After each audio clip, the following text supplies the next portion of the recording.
Welcome back to part two of my conversation with Jim McCarthy from Counterpoint Strategies on the Public Relations podcast. Normally, I try and keep these interviews as really short as I can, or at least I try and have conversations with people and then cut out the key parts of it for you. But in the case of Jim, he has such a different approach to media compared to perhaps many of the people that I speak to on a weekly basis that our conversation just carried on. And instead of inviting him back three times, I thought, let's just get this going. So there are three parts to this interview. I thought it was going to be two, but there's three parts of it. It's quite a bit. In the first part last week, he discussed how he helps clients that are facing hostile media narratives or the public zeitgeist is against them, and then helps them to push back against that. And he does this by taking a more aggressive approach to journalists. He doesn't just go in there and try and cozy up to journalists. He tries to correct them. And he says that while that always gets a negative reaction at first, he says that overall, it helps to have a more balanced approach to the topics overall.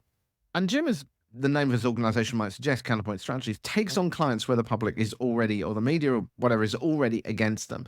So there can be topics that maybe you don't necessarily agree with, but from a communications point of view, it's really interesting. That was part one last week. In today's discussion, Jim really talks about the use of different voices, using pressure groups as well and influencers, and stressing the importance of the first person voice of an organization. And he says how companies can leverage public suspicion as well towards the media by taking what he describes as strong principled stance against inaccurate reporting. It's fascinating to hear, particularly if you're not used to doing this kind of approach to comms. Whether you agree with it or not doesn't matter. So I hope you find it really useful and interesting. Here is part two. Yeah, it's interesting you say that. I was gonna ask you about influencers and the effect of influencers now, because obviously the world has gone so much more beyond just journalism. But it was interesting you were just saying that about getting the different voices. And I remember, for example, during the copyright directive in the European Parliament when this was going through, and there were all kinds of little pressure groups that suddenly appeared. And I think this is something that is being used a lot more now. And these were people that when you look behind it, you know, they were being sponsored and being organized by much bigger organizations. But as a result, you didn't just have one voice of one big company who said, we want this. You then had a group of different people, different perspectives, had different reports and stuff like that to help to add to that overall conversation. And I think that is something you've seen a lot more of over the past few years to help sort of counter points, isn't that? That's true, but it can be a kind of sugar high for the companies, but they rely too much on those third parties exclusively, and they leave out the first person voice altogether. And you see a lot of big agencies do this too, where they'll bring in, stand up front group, or they'll, manufactured activist group, or, so they'll use that to the exclusion of the first person voice because the client might be too timid or apprehensive or have, legal anxiety about it. And again, that's okay as far as it goes, but the most credible, most impactful, quickest, best way to do it is in the first person voice, and then invite those other external groups to weigh in or take part or react. That's really interesting. I think one of the problems you get though with the first person voice is that when you've got the zeitgeist, and of course it's a zeitgeist, it's such a general term, isn't it? But when you kind of feel that there's things are moving against an organization, you get to the point where people almost don't want to hear what you've got to say, whether they don't want to hear whether it's true or not. They don't believe you. They've already decided. So how do you then overcome that when this whole narrative has got so negative? Yeah, well, I guess there's a secret leverage within the zeitgeist. If we want to talk about it in the macro, which is that companies very rarely confront, especially national press, big 800-pound media gorillas. They're much more likely to put out a statement that's, watered down, milquetoast. Just completely fluffy, says nothing. That's right. That's what the public is accustomed to hearing from large, let's call it Fortune 500 companies. But instead, when a company stands tall and says, hey, the way that this major news outlet covered us is wrong, it's irresponsible, here's why, we're not going to stand for it, here's what we're going to do about it.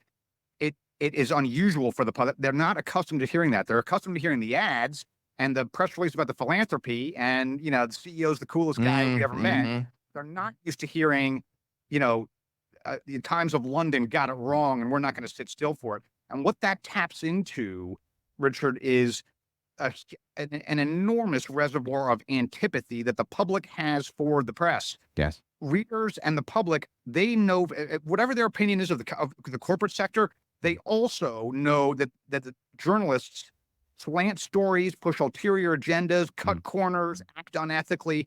And when a company stands up and takes that on in a forceful way, it again drives affinity for that. Even if the company is, a big bad chemical company or a giant manufacturer or an industrial firm, the fact that they're confronting an entity, an institution, journalism that the public itself knows is rarely held accountable, you rally a lot of support to your side, especially in credibility and in integrity.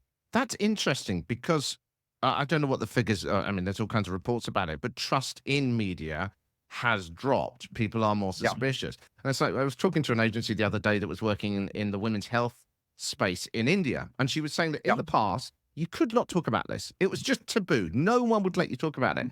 But there's been a kind of sea change in society with younger people now being prepared to talk about this. And that gave them the opportunity to then insert the campaign into that particular demographic and get the conversation going. So it's kind of saying, what we're saying here is that there's the opportunity because suspicion in press has decreased. I mean, it's a sad state of affairs, really, isn't it? It is. Both ways of looking at it. What was I going to say? Why do you think these things do change, though? Now, I mean, in that particular case with women's health, you've got a younger generation who perhaps are educated in a different way. But an example I think of is like the being overweight, obesity, whatever debate, okay? Now, until just a few years ago, to be overweight was something that you didn't want to do. Doctors were saying you needed to lose weight, you needed to be a healthy weight. And now we've moved into the, rightly or wrongly, but we've moved into the body positivity sort of narrative now. So why is it, do you think, that these narratives can change 180 degrees? What is it in society that changes that, do you think?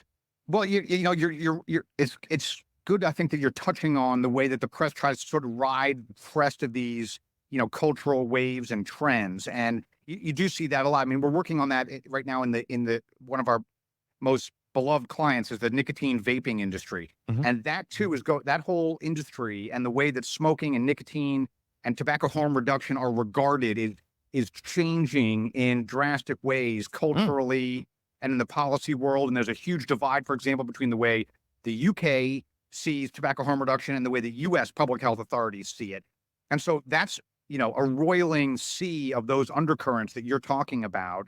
And again, I think the key to it is not, I don't know, perhaps marketing or advertising can drive those trends to some extent, but for issues management and crisis management agencies and PR agencies writ large that are working with industries that are trying to, exist in those kinds of undercurrents, you've got to stand tall on principle. It's not enough to just let the winds of cultural change, blow about you. You have to plant a flag for principled reasons, reiterate them, stand tall for them, especially when the wind's blowing at you.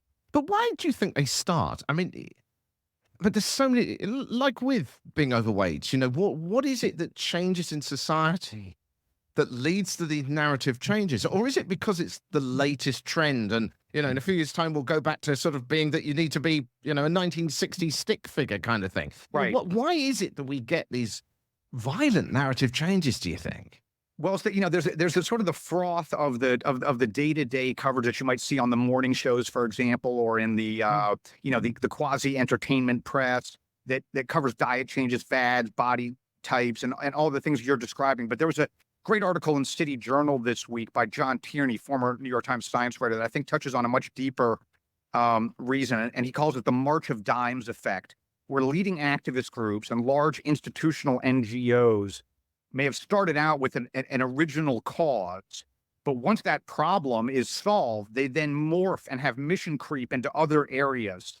And you see that in diet and health, and I mean, almost any space that you could name, where large institutional entities and the PR firms that help them are driving narratives that help, broaden the mission, expand the scope, and evolve those activist groups into new areas. Now, a lot of times it's, in my view, illegitimate, manufactured, fabricated, but it goes a long way toward explaining the way that those narratives, emerge. And if you notice, a lot of them are aimed commercial industry. It's not enough to say people should eat, whatever, eat more healthy. They aim it at particular silos of the industry. It's interesting because I think the David and Goliath narrative will always do well. It's the new activist group. I mean, it's something that I think throughout my journalism career as well, is that you could have a tiny group that came up with an interesting line that you could run in a story. Compared to the existing narrative, and you were more likely to cover it because it was a new angle. I mean, you can criticize journalists or whatever here. You can criticize the public because we always like the new thing, don't we? But there was always this kind of feeling almost that if you said you were an activist or a campaign group, you were therefore worthy of coverage over an established organization. Now, rightly or wrongly, maybe they had a point. Maybe the established organization. But you naturally were drawn towards that David and Goliath thing. So fighting that as a bigger organization, it's always going to be a challenge, isn't it? That underlying narrative that we are drawn to. That's right. And what's more, don't forget that the press is ideologically in sympathy with those campaigners. They're campaigners too. They just went into journalism instead of, I don't know, Greenpeace. But it's funny, if you look at the way they package those campaigns, the activists are really 30 years behind where corporate comms thinkers are in terms of messaging and packaging and delivery. You still see all the campaigners using these, dumb little PR hooks like, oh, the garbage patch in the ocean is bigger than the size of Rhode Island. I mean, that kind of PR package, like as tall as 5 Empire State Buildings. I mean, that's something that corporate companies, Fortune 500 was using 25 years ago. And it's still little cookie cutter narratives. And the reason is because it's easier for them. It's easier for journalists as well. That's right. It's a nice headline. Yeah. It's symbiotic. That's exactly right. Yeah. And the companies that are on the receiving end of that have to be a lot more, innovative and persuasive, and they've got to think up better, newer ways to combat that. And of course, so why aren't companies using those lines then?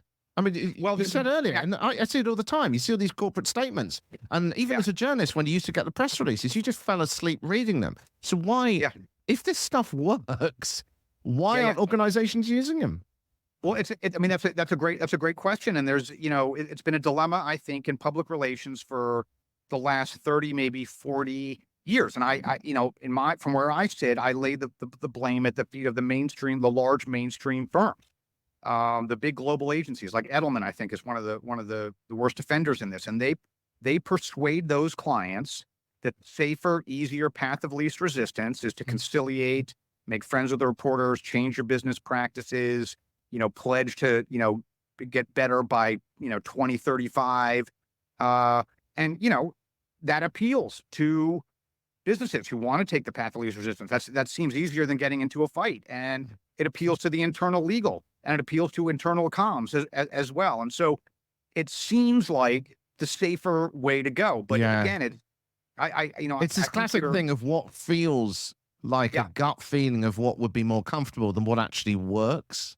Which is, I think, often you get in PR, don't you? You can say to people, look, you've got to have a clear statement here. And then people will go and be fluffy just because they feel it's safer and easier. Right. What was Oscar Wilde's great line? Of all the human urges, the greatest is to change another person's copy. Get that one. That's one of the biggest problems. It's a real dilemma, and it ratchets companies into worse and worse decisions and gets them more and more captured. And it can be tough to break out from that. I mean, I understand where that anxiety comes from, but and don't forget, you touched on earlier the herd mentality. When companies do fight back like this and stand tall for themselves, one of the first things that happens that we forecast for clients is the journalists are going to say, oh, that's a terrible PR strategy. Oh, you're blaming the messenger. Oh, you can't fight with people who buy ink by the barrel. There's a whole great chorus that's out there that's going to be dissuading you from standing up for your own integrity. So it takes real leadership to pursue those strategies. But we've got case studies galore of how that works, even for clients that don't seem as appealing on the surface as you might hope. That's Jim McCarthy from Counterpoint Strategies. Part 3 will be next week.